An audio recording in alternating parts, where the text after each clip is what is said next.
Hi ಎಲ್ರಿಗೂ ನಮಸ್ಕಾರ. Welcome to ginger garlic kitchen. ನಾನಿವತ್ತು ನಿಮಗೆ ಹೇಳ್ಕೊಡ್ತಾ ಇದ್ದೀನಿ ಜೋಳದ ರೊಟ್ಟಿ ಹೇಗೆ ಮಾಡೋದು ಅಂತ. ನೋಡೋಣ ಬನ್ನಿ.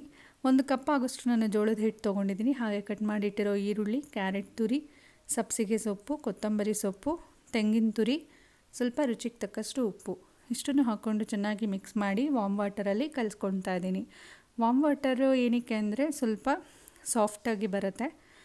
ಸೊ ಹಿಟ್ಟನ್ನು ಸ್ವಲ್ಪ ತೆಳುಗೆ ಕಲಿಸ್ಕೊಳ್ಬೇಕಾಗುತ್ತೆ. ತುಂಬ ಗಟ್ಟಿಯಾದರೆ ರೊಟ್ಟಿ ಮುರ್ಕೊಳ್ಳೋ ಚಾನ್ಸಸ್ ಇರುತ್ತೆ. ನಾನಿಲ್ಲಿ ತೆಳುಗೆ ಕಲಿಸ್ಕೊಂಡು ತೆಳುಗೇ ಹೊತ್ಕೊಂಡು ಇಟ್ಕೊತಾ ಇದ್ದೀನಿ.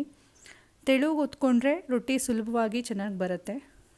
ತುಂಬ ಗಟ್ಟಿಯಾದರೆ ತಿನ್ನೋದಕ್ಕೆ ಚೆನ್ನಾಗಿರಲ್ಲ, ಸ್ವಲ್ಪ ಬೇಗ ಬೇಯೋದಿಲ್ಲ, ಲೇಟ್ ಆಗಿಬಿಡುತ್ತೆ. ಹೀಗೆ ಬರೀ ರೊಟ್ಟಿ ತಿನ್ನೋದಕ್ಕಿಂತ ಸೊಪ್ಪುಗಳನ್ನೆಲ್ಲ ಹಾಕ್ಕೊಂಡು ತಿಂದರೆ ಚೆನ್ನಾಗಿರುತ್ತೆ. ಮೆಂತ್ಯ ಸೊಪ್ಪನ್ನು ಹಾಕೊಬೋದು, ಚೆನ್ನಾಗಿರುತ್ತೆ ಫ್ಲೇವರು. ಎಲ್ಲರ ಮನೇಲಿ ಮಕ್ಕಳು ತಿನ್ನಲ್ಲ ಅಂತ ಹಠ ಮಾಡ್ತಾರೆ ಸೊಪ್ಪಿನ ಪಲ್ಯ.